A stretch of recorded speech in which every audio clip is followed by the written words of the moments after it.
First business services banking services. Bank आप सबने देखी होगी, कई बार आप लोग बैंक भी गए होंगे। तो बैंक के मेन काम क्या है? दो।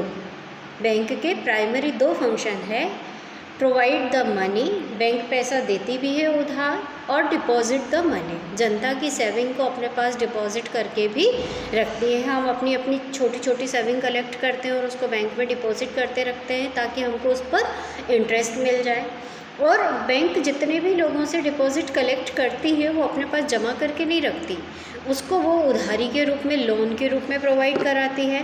तो बैंक सिर्फ मनी प्रोवाइडर ही नहीं है, बैंक मनी को डिपॉजिट करने वाला साधन भी है। यानी बैंक पैसा जमा करने वालों के लिए भी हेल्पफुल है और जिनको लोन की ज़रूरत होती है उनके लिए भी हेल्पफुल है। तो according to Indian banking regulation act 1949, उसने क्या डिफ़ाइन किया बैंक को? Accepting deposit of money from the public. Bank का काम है पब्लिक से डिपॉजिट एक्सेप्ट करना। क्यों करना? For the purpose of lending और इन्वेस्टमेंट, उधार देने के लिए, इन्वेस्टमेंट करने के लिए उसको यूज़ करना। ये दो मेन काम है बैंक के। टाइप ऑफ अकाउंट, बैंक के अकाउंट कितने टाइप के हैं? Saving deposit account. जनरली अपन जैसे लोगों का जो अकाउंट होता है बैंक में वो कौन सा होता है? Saving deposit. हम एक बार अकाउंट खुलवा लेते हैं, उसमें बार बार पैसे जमा भी कर सकते हैं, निकाल भी सकते हैं। हमको सेविंग अकाउंट पे एटीएम की फैसिलिटी भी मिलती है कि हमें पैसे निकालना है या जमा करना है तो बार बार बैंक जाने की भी ज़रूरत नहीं है, एटीएम मशीन पर जाकर हम यूज़ कर सकते हैं। उस पर हमें इंटरेस्ट भी मिलता है अपने जमा किए गए पैसे पे। तो a person can open a saving deposit account by depositing a small sum of money. Account खोलने के लिए बहुत ज़्यादा पैसों की नहीं, 500 या 1000 रुपये से अकाउंट खुल जाता है। सैलरीज अकाउंट तो 0 पे भी खुल जाते हैं। He can withdraw money from his account when ever needed. जिसका पैसा खाते में जमा है, जब उसको ज़रूरत है तब वो उस पैसे को विड्रॉ कर सकता है। And can deposit van ever surplus is available, कि जब उसके पास ज़रूरत से ज़्यादा पैसा है, सरप्लस है, तो वो उसको घर में रखने से चोरी चकारी का डर रहता है तो उसको बैंक में जमा करके रख सकता है। Depositor is issued a cheque book and passbook. जब बैंक में हमारा खाता होता है तो हमें बैंक की तरफ से एक पासबुक मिलती है जिसमें हमारे अकाउंट का पूरा डिटेल लिखा रहता है, कब पैसा जमा हो रहा है, कब उसका इंटरेस्ट आ रहा है, कब हम निकाल रहे हैं, बाकायदा डेट, टाइम और अमाउंट सब कुछ लिखा होता है। एक मिलता है चेक बुक।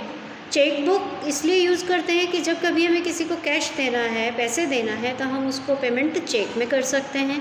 तो बैंक की तरफ से दो बुक जनता को मिलती हैं, अकाउंट होल्डर को पासबुक और chequebook. All the amount deposited and withdrawn by depositor are recorded in the passbook, कि जितना अमाउंट उसने डिपॉजिट किया या जितना विड्रॉ किया उसका पूरा रिकॉर्ड पासबुक में रहेगा। Rate of interest of saving deposit is generally lower than fix deposit, कि जो रेट है इसमें इंटरेस्ट की ये फिक्स डिपॉजिट से कम होती है। दूसरा current account, current deposit account. Current deposit account में ज़्यादातर इंटरेस्ट नहीं दिया जाता, बल्कि बैंक एक तरह से ये सर्विस प्रोवाइड कराती है। जो बिजनेसमैन लोग होते हैं या जो मर्चेंट होते हैं उनको, वो इसमें कई बार दिन में अकाउंट में पैसे जमा भी कर सकते हैं, निकाल भी सकते हैं, ये फैसिलिटी मिलती है। इसमें एटीएम की फैसिलिटी नहीं होती है, इसमें इंटरेस्ट भी नहीं मिलता है। कि current deposits account are opened by businessman. कौन खोलता है ये खाते? Businessman. The account holder can deposit and withdraw money whenever desired, कि जब भी उसको ज़रूरत है वो उसमें पैसा जमा कर सकता है और निकाल सकता है, चाहे कितनी ही बार। Withdrawals are always made by cheque, और विड्रॉल काय में मिलते हैं? चेक में। Overdraft and credit limit facility is available in this account. इसमें क्रेडिट लिमिट भी मिलता है। ओवरड्राफ्ट यानी जितना पैसा आपको जमा है उससे भी ज़्यादा निकालने की फैसिलिटी मिलती है। No interest is paid on current account, rather some service charges is charged by bank for rendering services, कि बैंक इसमें इस तरह के अकाउंट पे अकाउंट होल्डर को इंटरेस्ट नहीं देती, बल्कि ये एक सर्विस दे रही है इसलिए उससे सर्विस का चार्ज लेती है। A statement of account is send to the account holder every week. हर हफ्ते अकाउंट होल्डर को पूरा उसका रिकॉर्ड भेजा जाता है। Fortnight, month, showing the transaction made the during period, कि हफ्ते में, 15 दिन में या महीने में एक बार अकाउंट होल्डर को उसका पूरा स्टेटमेंट डिटेल भेजा जाता है। Recurring deposit account, A depositor can, जब हम सेम अमाउंट बार बार जमा करते हैं पर्टिकुलर टाइम पीरियड तक और उसके बाद हमें उससे भी ज़्यादा विद इंटरेस्ट पैसा मिलता है, तो उसको हम रेकरिंग डिपॉजिट अकाउंट कहते हैं। A depositor can deposit a fixed amount से 100 rupees every month for a fixed period, कि एक डिपॉजिटर जैसे 100 रुपये महीने की उसकी रेकरिंग है, वो इतने पैसे जमा करता है।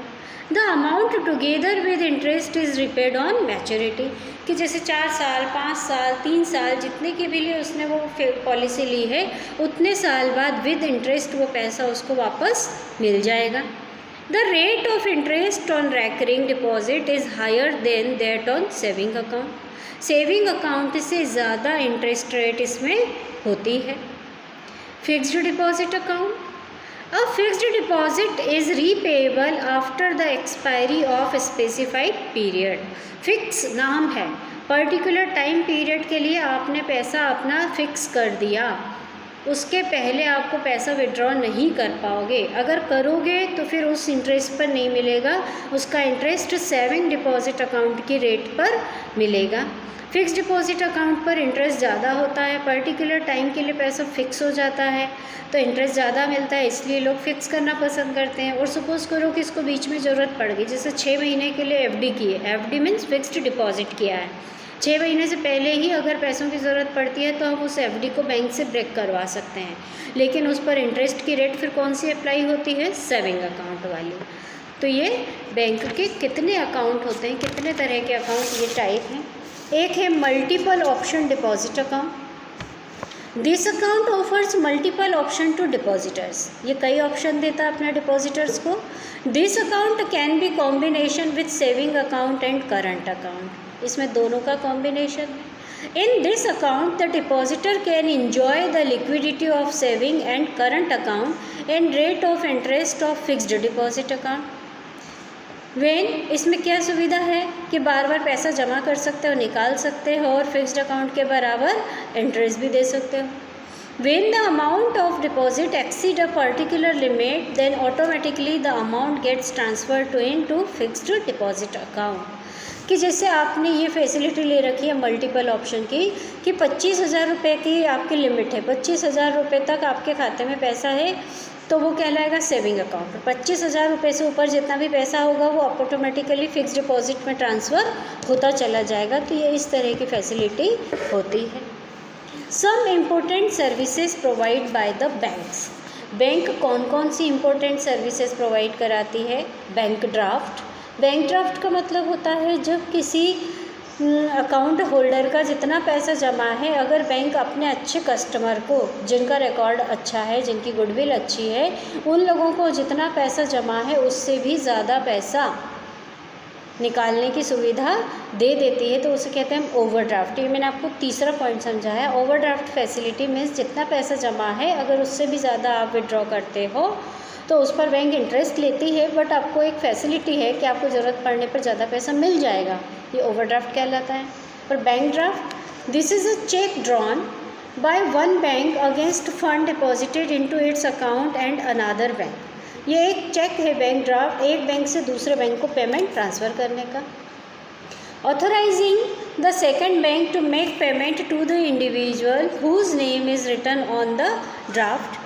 It is a financial instrument through which money can be remitted from one person to another. A bank draft can be obtained from a bank after depositing the required amount in the bank. The bank also charges some commission for issuing bank draft. आपने check देखा होगा, check facility है, जिसका account होता है उस व्यक्ति को चेक बुक मिलती है। अब हमने चेक बुक किसी व्यक्ति को, सपोज़ कीजिए 5,000 रुपये अमाउंट लिखकर, किसी का नाम लिखकर हमने वो चेक उसको दिया, तो वो व्यक्ति उसका जहाँ खाता है उस बैंक में जाकर ये चेक जमा करेगा, तो वहाँ पर जाकर फिर ये पैसा मेरे अकाउंट से निकलकर उसके अकाउंट में चला जाएगा। ये बैंक ड्राफ्ट, यानी account to account transfer of money is called bank draft. By which instrument it is to be called, it is send by cheque. Second है bankers cheque pay order. This is a document which instruct a bank to pay a certain sum of third party। ये cheque है। Bank draft एक form के रूप में होता है, वो भर के देना पड़ता है। ओवर जिसको हम पहले बैंक ड्राफ्ट या बैंक डिमांड ड्राफ्ट के नाम से भी जानते थे। बैंकर्स चेक मीन्स चेक जो बैंक से मिलती है, चेक बुक। ओवरड्राफ्ट मैंने आपको भी बताया कि जितना पैसा आपका बैंक में जमा है, अगर उससे भी ज़्यादा पैसा आप विड्रॉ करते हो तो वो कहलाता है ओवरड्राफ्ट। फिर एक cash credit. Under this arrangement the borrower is allowed to withdraw up to certain limit against security. Bank अपने कस्टमर को लोन प्रोवाइड कराती है, पर उसकी एक लिमिट है। एक लिमिट तक आपने जितनी सिक्योरिटी जमा की है उसके हिसाब से एक लिमिट डिसाइड है, उस लिमिट तक आपको लोन मिल सकता है, उसको कैश क्रेडिट कहते हैं। शॉर्ट, मीडियम और long term loan. A loan is lump sum advance repayable expiry of a specified period. Loan एक अमाउंट है जो एक पर्टिकुलर टाइम पीरियड होने पर पूरा रिटर्न करना पड़ेगा। इट मे बी सिक्योर्ड और unsecured. The loan may be paid back by the borrower in instalment. आपको इंटरेस्ट तो देना ही पड़ेगा लोन पर, या तो चाहो तो एक साथ पूरा भी लौटा सकते हो, बहुत ज़्यादा इंटरेस्ट लगेगा, या फिर इंस्टॉलमेंट में थोड़ा थोड़ा करके लौटा सकते हो। लोन कितने भी टाइम का हो सकता है, लॉन्ग टर्म, मीडियम और शॉर्ट टर्म। तो ये हो गए important services provide by bank. Next video में मैं आपको नेक्स्ट टॉपिक्स पढ़ाऊँगी।